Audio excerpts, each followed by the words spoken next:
po yung mga bata ay si mama ko kay Miss Bioli. At meron pong inihandang masarap ng merienda.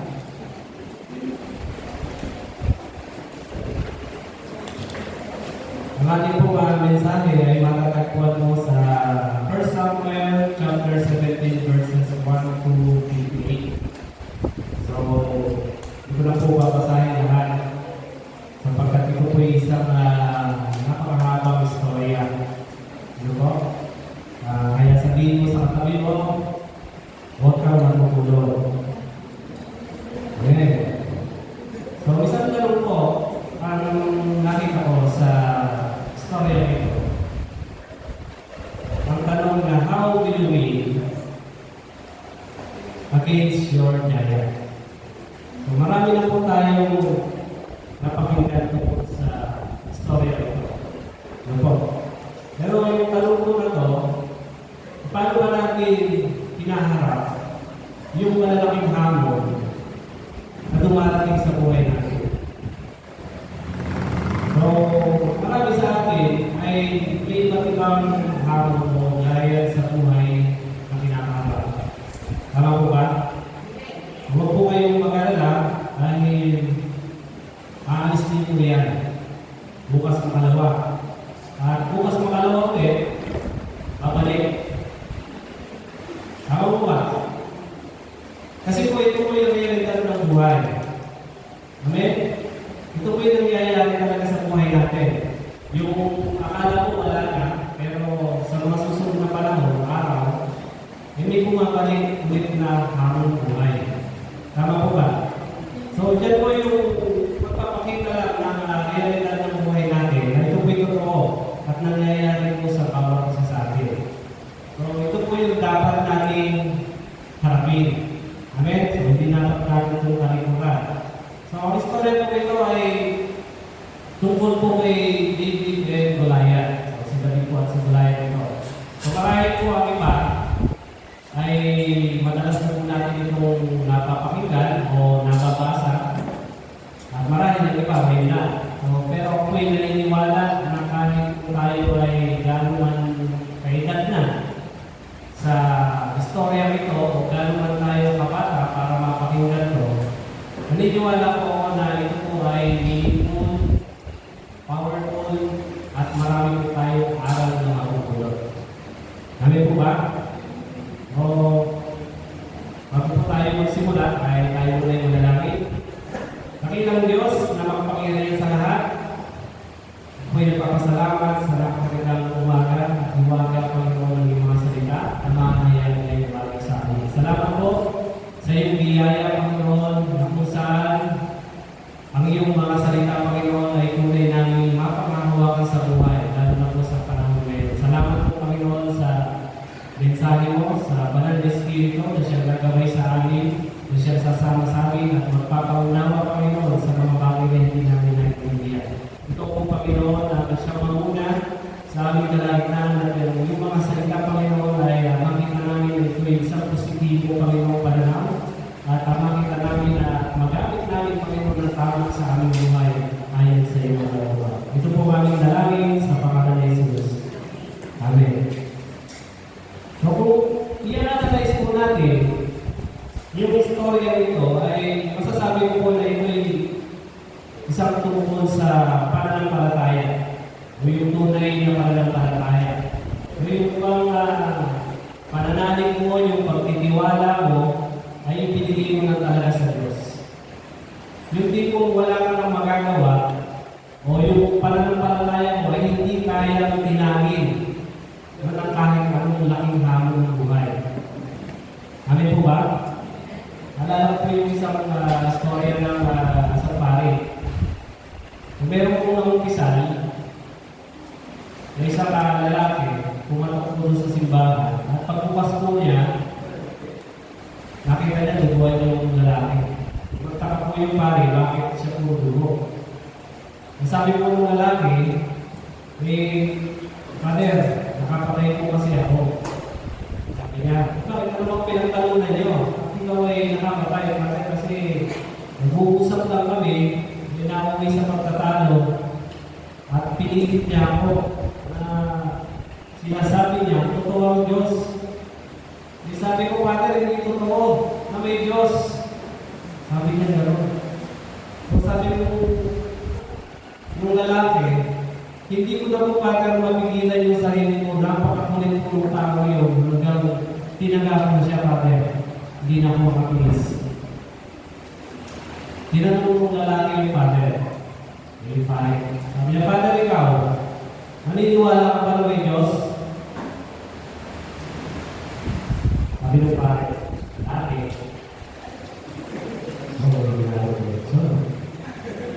Alam niyo po, maraming bagay na nagpapahina sa ating kalooban. Kung minsan, yung ating pananampalataya, kapag tayo ay nakaharap na sa matinding pagsubok, nasusubok po yung ating pananampalataya. Tama po ba? At dito po sa istorya ito, makikita natin na si David ay isa pong napakagandang example pagdating sa pananampalataya. Hindi lang po sa mortality ng kaaway ng Philistine at kundi sa buong bayan ng Israel. At higit sa lahat, sa harap po ni King Saul, pinakita ni David yung gano'ng malaki yung pananampalataya niya sa Diyos ng Israel. So, dahil po dito sa pananampalataya ni David, matututunan po natin na lahat ng higante o malaking hamon sa buhay natin ay hindi dapat kinakatakutan. Amin po tayo doon. So, ang title po natin may umaga ay Faith Sees the Greatness of God Beyond the Bigness of Goliath. Faith sees the greatness of God beyond the bigness of Goliath. So, dito po sa chapter na ito, sa chapter 17, the whole chapter 17, makita natin kung paano po ni David nung hinarap yung laki ni Goliath, yung hamon. At kung paano niya nakita yung laki ng Diyos kumpara kay Goliath. Susundan niyo po ba ako? At ito po yung kailangan natin makita sa ating pananampalataya sa panahon natin ngayon. Amen? Yung laki ng Diyos beyond your big problems o yung kinakaharap natin mga problema. For example, meron tayong mga medical result na hindi masabi sa atin ng mga konsultante o yung mga test na hindi tayo pumasa na nagtutulog sa atin ng matinding depresyon. Ito ba? Naranasan niyo ba yun? Yung ina-expect mo, nagpapagamot ka, ina-expect mo gagaling, pero mas lalong lumalala. At naisip mo, lumalaki pa yung gastos. Iniisip mo na tigilan na lang magpagamot hanggang ma-depress ka na at magkaroon ka sa Diyos. Nasaan ang Diyos? Amin po ba? Realidad po ito ng buhay natin. Nangyayari po. Kung minsan, yung pagkalaki ng yung utang mo, iniisip mo, paano mo babayaran sa totoong buhay. Ito ba? At sa dulo nito, mayroon ka pa rin tanong. Nasaan ang Diyos? Amen? Tatanungin natin, nagpo-provide ba talaga ang Diyos? Nagpupulo ba talaga ang Diyos sa mga pagkukulang natin? Amen po ba? So, dito po makikita natin na madalas po tayong napupulo ng problema kapag tayo madalas napupulo ng mga nakikita sa kapal sa mata natin. Ito po yung nagiging hadlang para hindi natin makita yung katakilala ng Diyos. Tama po ba? Kaya hindi natin makita yung katakilala ng Diyos kasi po habang lumalaki yung problema natin, habang nakikita mo na palala yung sitwasyon, ang Diyos ay nalaman sa puso. Amen? So ito po yung kailangan natin pananampalataya. Kamukha ni David. Faith sees the greatness of God. So simulan po natin natin sa verse 4. Sabi po doon, 1 Samuel chapter 17, verse 4, isang pangunahing mandirigma ang lumabas mula sa kampo ng mga Pilisteo. Ang pangalan niya ay Goliath at siya ay mula sa lungsod ng Gath. Ang kanyang taas ay halos 3 metro. Hinamon niya ang mga Israelita na makipaglaban sa kanya. So sa taas po ni David, ito po yung simula ng digmaan, yung pagkahamon ni Goliath. So sa taas po ni Goliath na 9'6", makikita natin, yung picture. So napakalawin po ng agwat kumpara sa normal na sundalo ng Israel. So average lang po na normal na taas ng Israel that time is 5 feet. At si King Saul lang po yung height ng dalawang sa kanila. Kaya na po siya yung inuwang hari. Sisi, mataas. Gandang lalaki.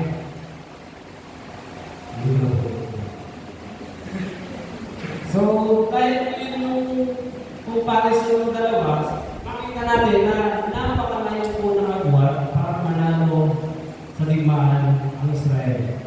So, hindi naman po lahat ng Palestine ay ganun kalalaki o ganun kahigante o Goliath. At si Goliath po, ay malakas po loob maghamon dahil siya po ay kumpleto ng kagawitan sa katawan. So, meron po siya tinatawag na Goliath's equipment. No? Meron siyang bronze helmet na tumitimbang ng 30 pounds or 14 kilos. At meron siyang bronze oak. Yung balong po sa katawan at tumitimbang na 150 kilos.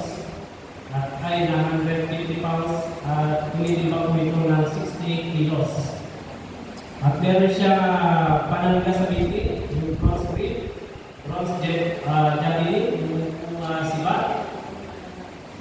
At yung kung katawan o kanyang sibat ay meron pong bigat na 15 pounds or 7 kilos. At tulong po nitong sibat ito ay meron din po 15 pounds ng bigat. Yung pinaka-spear o yung spear point, yung pinaka-tulis na po ay 7 kilos. At total po nito ay mga 96 kilos. O ganun po kabigat yun. Wala pa po doon yung kalasag na dala-dala ng silver. No, meron pa po siya tagal-tagal ng silver yung kanyang kalasag. So, dito makikita natin, kung ikukumpara ng man-to-man battle sa Israel, wala pong magiging panama ang Israel. Amen po ba? So, nakita niyo po yung discrepancy ng dalawa. At doon po sa time na yun, meron po tinatawag na 3 uri ng mandirigma. So, una, yung army of chariots. So, sila po yung mga nakasakay sa kabayo na nakikipaglaban. O yung mga kabayo, o mga kabalyero. Mga kabalyero. At yung ikalawa, yung infantry army. So ito naman po yung mga nakikipaglaban sa lupa. So sila po yung malapitan. Face to face, may espada, may sibat. Malapitan po yung laban. So sila po yung infantry. At yung ikatlo, yung projectiles army. So ito naman po yung sa patong nila doon, yung mga maliliit na kanyon na pangmalayo ng distansya. Nagis po ba natin? At kung mababasa po natin sa Book of Samuel, ang daming kagabitan lang po na na-improvise sa buong Israel ay si Jonathan at si King Saul. Sila lang po yung mayroong sariling gamit. Pandigma. At the rest po ng Israel, wala po silang kagamitan. Dahil yung time po na yun, pinagpapawalan sila ng Pilistine gumawa sa sarili ng mas. Kaya po yung mga nakikita nilang kagamitan, sa Pilistine na po sila nagpapakasa. Ang ganun po kahigpit yung kalaban nila, wala po silang magawa sarili nilang lakas mo. At dito sa verse 8, mababasa natin, ang sabi po doon, sumigaw si Goliath sa mga Israelita, bakit nakahanay kayong lahat diyan? Para lumaban? Ako isang Filisteo at kayo na may mga alipin ni Saul. Pumili na lang kayo ng ilalaban sa akin. So maaaring kung sinabi ni Goliath ito para maiwasan, siguro, wala, kung iniisip ni Goliath, gusto niya siguro, pakitang gilas, siguro para maiwasan yung madugong labanan. Sabi niya, pumili na lang ng isa. Ito na may representative ng bansa o bayan ng Israel. At sa Philistine ay si Goliath. So sa verse 9 and 10, kapag ako'y natalo, sabi po ni Goliath dito, alipinin ninyo kami lahat. Ngunit kapag siya naman ang natalo, kayo ang alipinin namin. Hinahamon ko kayo ngayon, ang buong Israel, pumili kayo ng ilalaban ninyo sa akin. So masyado pong intense sa yung labanan o yung paghamon ni Goliath sa mga Israelita. Kung si Goliath po ay mayroong taas na 9'6". Makita po natin sa Biblia. Wala pong kamats talaga sa bayan ng Israel. Tama po ba? Wala po tayong makikita mga kapareha ni Goliath. Kung meron man po, dapat tumagal o dapat kalawing kamats niya ay si King Saul. Dahil sabi po, naalala niyo nung pinili ko siya, siya ay pinakamatangkad, siya ay pinakamataas sa kanila at pinakamakisip. Kaya siya yung pinili ng tao na maging hari. Di po ba? Kaya kung meron man pong dapat makipaglaban doon, ay si King Saul. Amen? Dahil siya rin lang po yung merong espada at merong mga kalasat na pwede gawin. So, wala po siyang kamats kundi si King Saul. Sa verse 11, nang marinig ito ni Saul at ng mga Israelita, nanghina ang kanilang loob at sila ay natakot. So, nasiraan mo ng loob at natakot. Naranasan niyo na po kayo. Nasiraan ng loob. Nasiraan yung naranasan niyo na po ba? Mawalan kayo ng pag-asa. Maramdaman niyo na po kayo nawala kayo ng focus o vision sa inyong buhay. Hindi niyo malaman kung ano yung gagawin yung solusyon. Ito po yung naranasan ng Israel. No? At ilang beses po silang nagpapanik sa tuwing hahamunin sila ni Goliath. Kapag po tayo ay nag-aalala, natatakot, especially po kapag hindi natin nakikita ang Diyos sa problema natin, masisira ka talaga ng loob. Amen? Matatakot ka talaga. Ang Israel po hindi lang isang beses hinamon at hinamon ni Goliath, kundi 40 days. At sa loob po ng 4 na umaako ngayon, 2 beses pa po niyang ginagawa yun sa bawat araw. Isa sa umaga, pagising niya, maharap siya sa bayan ng Israel. Kasi po that time, magkaharap na yun. Ang pagitan na nila ay yung bigis ng ilang. Mababasa po natin doon.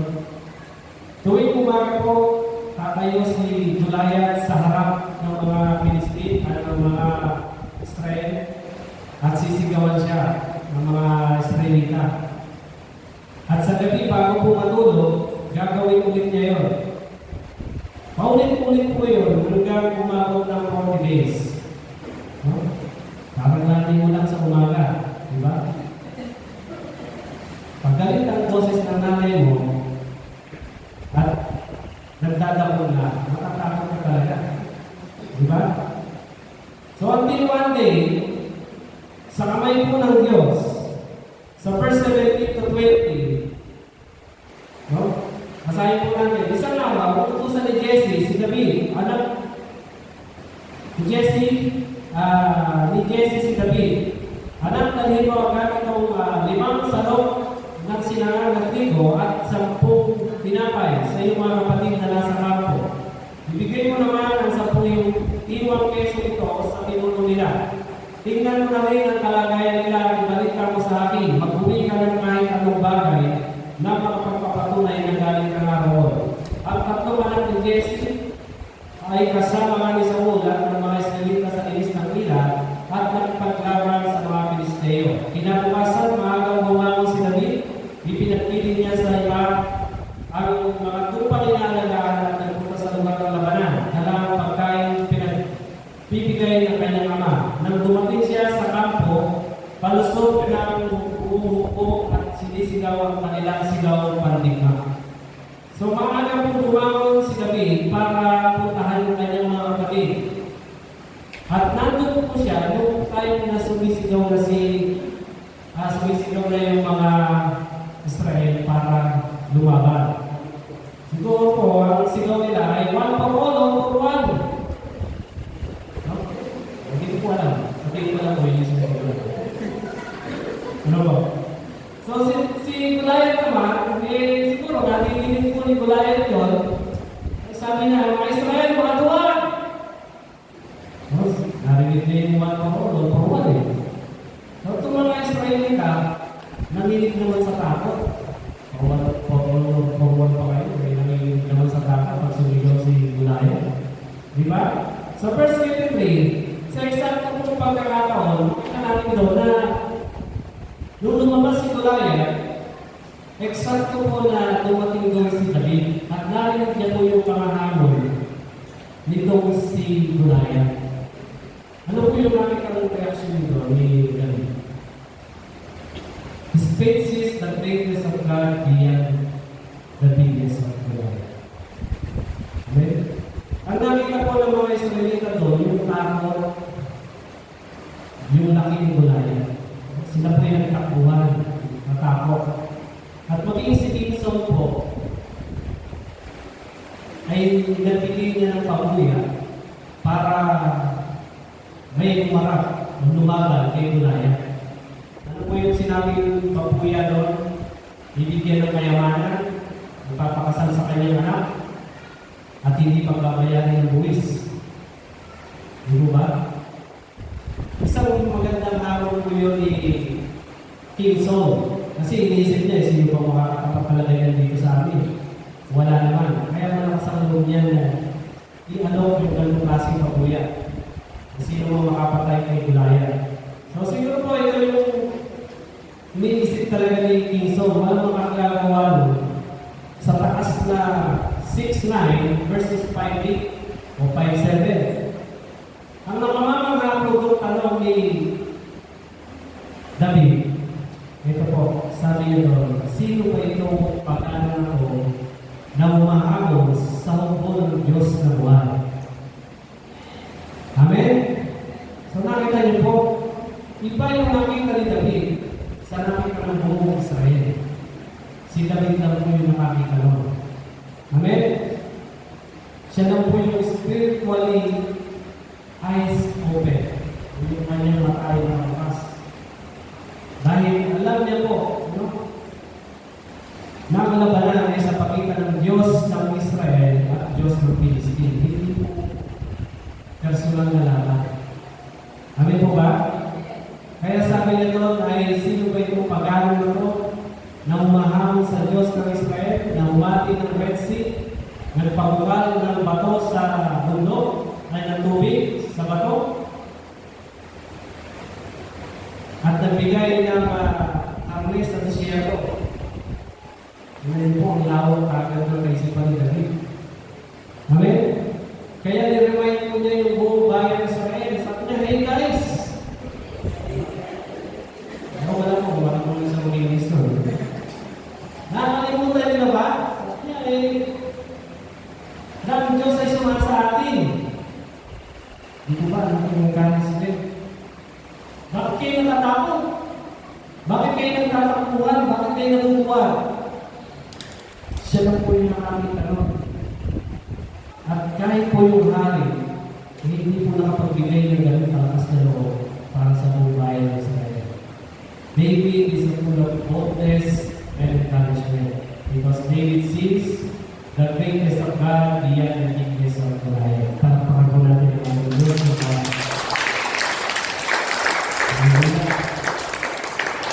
Meron po tayo mga personal problem, financially, may mga problema tayo sa pamilya, problema sa negosyo, totoo po lahat ito, nangyayari talaga sa buhay natin. Nag-aalala tayo, natatakot tayo, ito po ay realidad ng buhay natin. Pero ang Diyos po, ang po kasama natin. Amen? Amen po ba?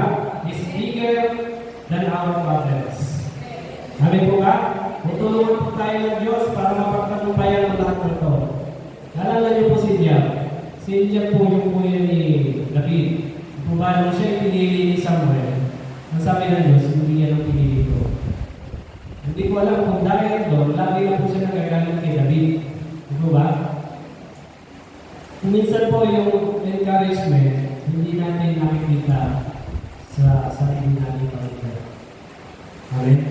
Minsan, yung discouragement pa nga yung marinig mo sa sarili mo pamilya. Yung tipo ba, nag-pray pa lang ng itlog, eh, nasulot pa. Diba? Sabihin sa'yo, ano ba yan? Itlog na lang, eh, nasusulot pa. Hindi mo marinig sa pamilya mo yung encouragement. Now, sa verse 29 and 30, 31, yung negativity na sinasabi ni Eliab kay David, hindi po pinansin ni David yun. Dinalikuran po ni David yung pagiging negative ni Eliab. Hanggang sa makarating po yung mga sinabi ni David kay King Saul. So yung encouragement po na kumalat sa buong bayan ng Israel, na sino ba itong pag-aaral ito na humahangin sa Diyos na buhay. So hanggang sa pinatapos po doon si David sa palasyo ng hari. At muli po sa verse 32 to 33, ay nakatanggap muli siya ng discouragement mula kay King Saul. Ano po sabi ni King Saul? You're not able to fight me. Diba? Sabi niya, napakabata mo pa. Napakaliit mo. Kumpara kay Goliath. Kilala mo ba si Goliath? Sabi niya, mula pagkabata. Mandirigwan na yan.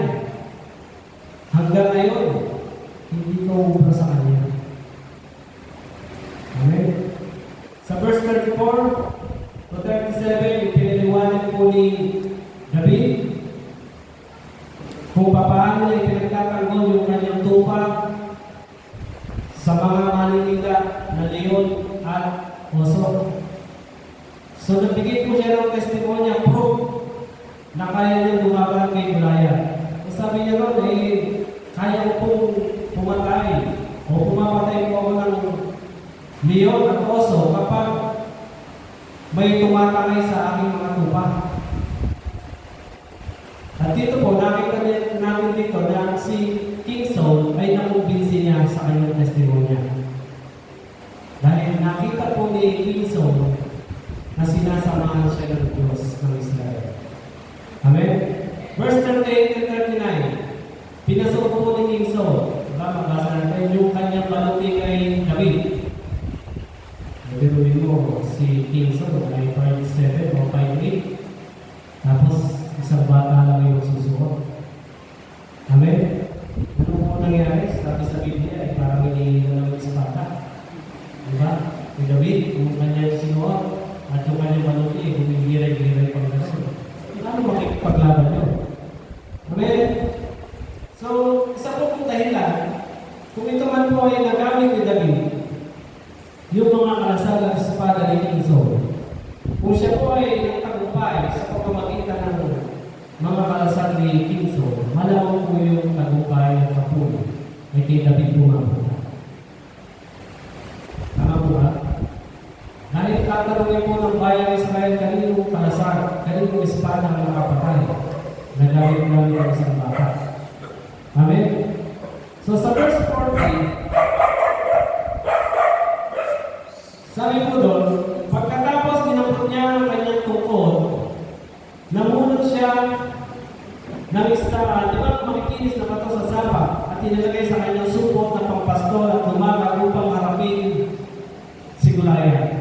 So, nagtataka po ba kayo bakit limang bato yung tinanggal niya? Isa lang naman si Goliath na kanyang kaharap. Diba sabi ng iba ay reserva. No? Sabi ng iba, reserva daw mo yun para hindi nyo mapatay sa isang bato na. So, paano palima? Sabi po ng mga Bible scholar, dahil po si Goliath ay mayroon pang 4 na kapatid na hinanay. Diba? At ito po hinanay ko kung totoo. At ito po hinanay po ako sa 1 Chronicle chapter 20, verse 5 to 8. Nakita ko po doon na yung mga kapatid pala ni Goliath ay nandoon, makipaglaban sa bayan Israel din po. Philistine versus Israel. At ang nakapatay ko sa kanila ay si Elhanan at si Jonathan na pamangkin ni David. So totoo pala na mayroon pa siyang mga kapatid na 4. At totoo po na yung 4 na bato ay reserva po. So napakawais ni David. Dahil kung time na yun, nakapatay niya na si Goliath, ay baka biglang sumugin yung 4 pa niya mga kapatid. So napakatalino po kanyang inisip. Ano po? Ibig sabihin, alam naman ni David yung pangyayari sa hinaharap.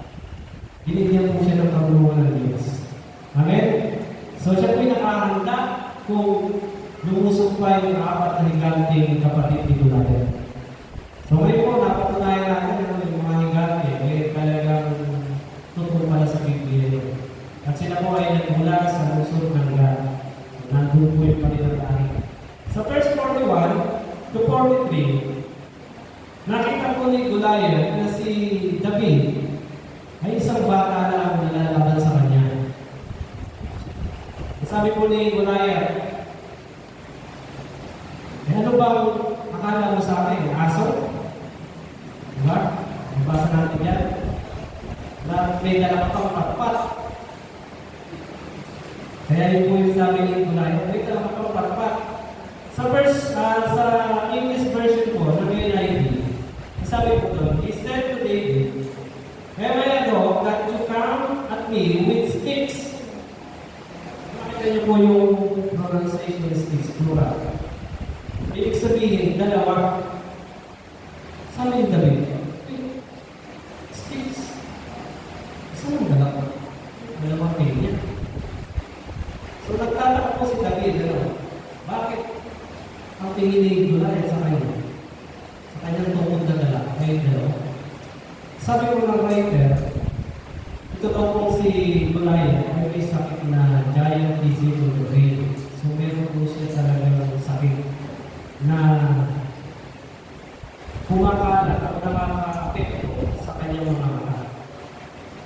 So, ito po yung dahilan kung bakit siguro yun yung naging pananaw ni Goliath sa dalang patpat o tungkot ni David. Kaya po, sa time po na yun, kapag daw po ang tao ay kumangkat ng 90 pataas, na-apekto pa na daw po yung kanilang mga mata. Ang nagpapulan yung mga nila. So, kaya po nung nakita niya si David na may dalang tungkol, kaya tingin niya dalawa. May dalang siya ng dalawang stick. So, ang tamang translation daw po sa Bible ay yung English version na sticks. Hindi daw po yung patpat. Pero ganun pa man, parehas naman po yun na patpat. Stick. Kaya nga patpat. Dalawa din po.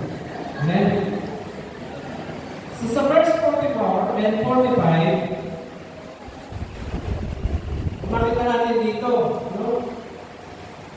Na si David ay nagtataka, bakit dalawa yung tingin? Hindi ko kaya sa dala niya po. Sabi siguro ni David, niya, bakit ka, dalawa yung tingin ko sa tubo? Alam mo na, Goliath, sabi niya. Mabubulit ka na. Alam mo na kahinaan mo ngayon. Okay? Kung pinalapit siya, si Goliath, kasi nga po, si Goliath ay pang-infanting battle. So, pangmalapitan, hindi siya pwede pangmalayuan. Eh, si David po, pangmalayuan, pang-protect defense strategy o posture, yung kanyang katangian sa pakikipaglaban. So, ganun po yung pagkakaiba nila. At yung bilis po ng tirador, o yung bala ni David, sabi po ng mga Bible scholar, ito daw po ay may bilis ang isang bala ng baril, talagang pwedeng makamatay kung ito'y tatama sa isang tao. So, ganun po yung nangyari. Pero wala pong makapagsabi sa Biblia na si David ay expert sa tirador. Wala po tayong makabasa doon. Maaaring po siya ay nakakapatay ng leon at ng oso sa pamamagitan ng kanyang tirador. Pero sa digmaan po ng libis ng ila sa pagitan ng Philistine at Israel, wala pong naniniwala sa kanya na mapapatay niya sa Goliath sa pamamagitan ng tirador. Amen? Kahit po si King Saul, hindi naniniwala sa kanya sa tirador ng dala. Curious lang po ako. Dahil blurred ang paningin ni Goliath kay David. So dapat, sinabi niya, dalawang tingin niya sa pagpa. Dapat sinabi niya, bakit hindi mo ako labanan ng kambal mo? Dalawang tingin eh. Sige, lumapit kayo ng kambal. Diba? At kung meron siyang problema talaga sa visual, talaga makikita nito sa David. Dalawa. Amen? Pero hindi po yung pagpapal namin kanyang dalawa. Alam niyo po kung bakit siya nagtalumpay? Dahil may Diyos po yung sumasama kay David. Amen? May buhay na Diyos na sumasama ko kay David. Amen po ba? Sa verse 45 to verse 47, sabi po doon ni David, ang dala mo ay taba at pantusok, ngunit lalabanan kita sa pangalan ng makapangyarihang Diyos na buhay. Amen? So ito po yung naging panlaban ni David, ang Diyos na buhay, at malalaman sa daigdig na kahit walang sibat at pantusok, ang bayang Israel ay magtatagumpay. So napakita po ito ni David. Napatunayan po ito. Naalala niyo po si Gideon. Nung sila po yung makikipaglaban, alam niyo po kung anong dala niya? Trompeta at saka sulok. Wala po siyang dalang armas. Bakit? Kasi po alam ni Gideon na ang labanan ay sa pagitan ng Diyos ng Israel at ng mga kaaway nila. Amin po ba? So yun po, 48 to 51. Patuloy sa paglapit si Goliath kay David at tinirador po niya si Goliath. Tinamaan po sa loob at bumawon sa kanyang ulo.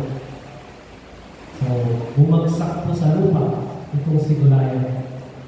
At kung siya lumalapit na kay Goliath, sabi niya po kay Goliath, pakiram mo ng espada. Kinuha niya po yung espada at tinusok si Goliath bilang observation at pakita. At itong espada na to, yung ginamit niyang pampupul sa ulo ni Goliath. Hindi rin yung makakataon. Ang laki mo kaya diba? Naniniwala ko kayo, isang puto lang ni David. Hindi po, di ba? Kung ako po ay naroon, baka tulungan ko si Goliath si David. Kasi yung haba ng espada, hindi ko kaya yung mataas yun para itakpas sa liig ng higante. Siguro po, ako po sa tingin ko lang, ang ginawa ni David doon sa espada, ginawa po niyang lalaki. Siyempre po, napakalaki ni Goliath, napakalaki ng espada. Amen? Hanggang sa ito'y naputol na. Naputol niya, dala-dala niya po yung ulo ni Goliath. At sa last part po, sa verse 55 to 58, sabi po ni King Saul, kung nakita niya pong naputol na ni David yung ulo ni Goliath, ano yung anak ko? Nagulat siya. Sabi ni Abner, hindi mo po kilala, panahalik. Ang dami aksyon nangyari yung pagkatanong mo. Di ba? At isa pa, hindi po ba yan yung manunuktok sa inyong kaharian, yung mababaliw ka? O yun po isang kwenta. So dito makita natin na si David ay gusto kilalanin personally ni King Saul. Hanggang pinatawag po siya kay Abner at nung siya po ay makaharap na kay King Saul, tinanong siya kay King Saul, kanino kang anak? At sabi po ni David, ako po si David, anak ni Jesse, mula sa bayan ng Israel. Bethlehem. Ano po? Very interesting. Hindi ba? Bakit nagmano? Hindi po ba nakuha? Hindi po ba yung premyo magpapakasal sa kanyang anak? Bibigyan ng kailangan ng dito kabayan ng Luis? Kaya po siya nagmano. Diba? Binabali niya yung ulo at saka siya nag-bless kay King Saul. Blessed po, diba? Ang napakaganda po istorya sa buhay mo ni David. Amen?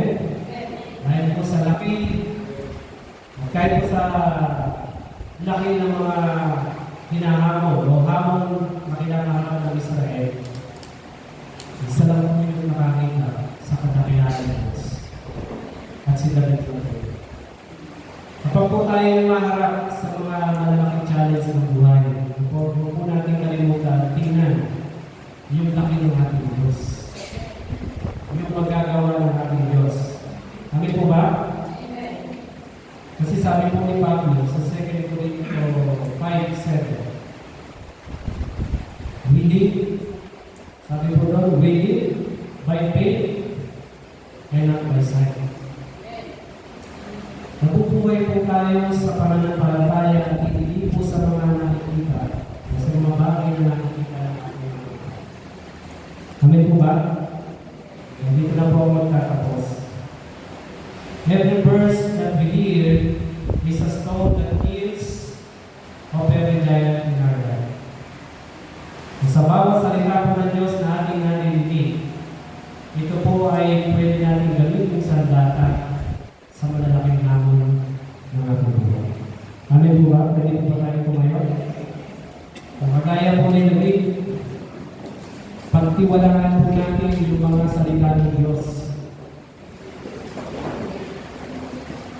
At ito pong awitin ito ay gawin po natin alay sa ating Diyos ng pagtitiwala sa Kanya bilang ating pananampalataya. Gawin po natin yung walang mahirap sa ating Diyos.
ito sa nangyayon mensahe, Panginoon, na binahagi mo sa amin. Salamat po sa iyong magaling mga salita, sa pagpapagnawa sa amin, Panginoon, kung gaano kakalaki kung para sa hamon ng aming mga buhay, Panginoon. Matulungan mo kami na patuloy magtiwala sa iyo. Tulungan mo kami na makita yung laki ng kapangyarihan mo kung para sa mga problema namin iyaharap sa buhay.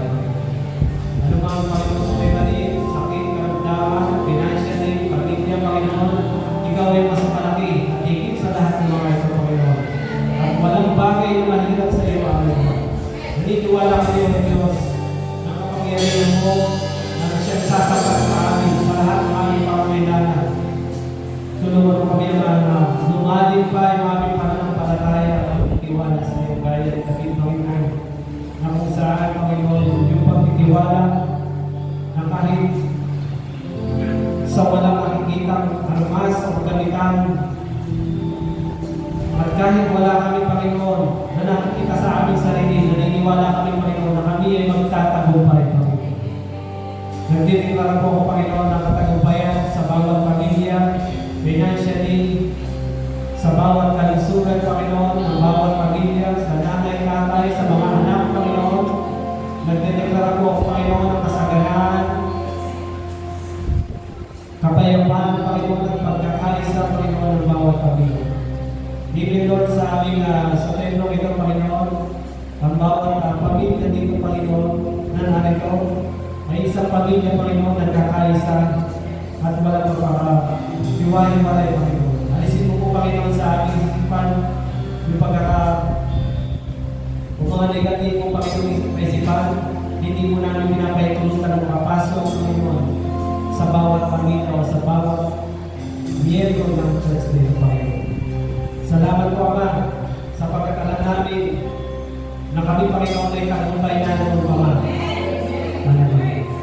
Kaya, Panginoon, salamat po sa mensahe at sa pananampalataya na pinakita ni David sa amin, Panginoon, na kung saan yung pagtitiwala namin na hindi namin nakikita ay isang tagumpay na, Panginoon, sa aming buhay. Kaya masalamat po sa umaga nito. Patuloy po kami na sumasamba, nagpupuri at nagpaparaan sa iyong pangalan. Ito po aming panalangin sa pangalan ni Jesus. Amen.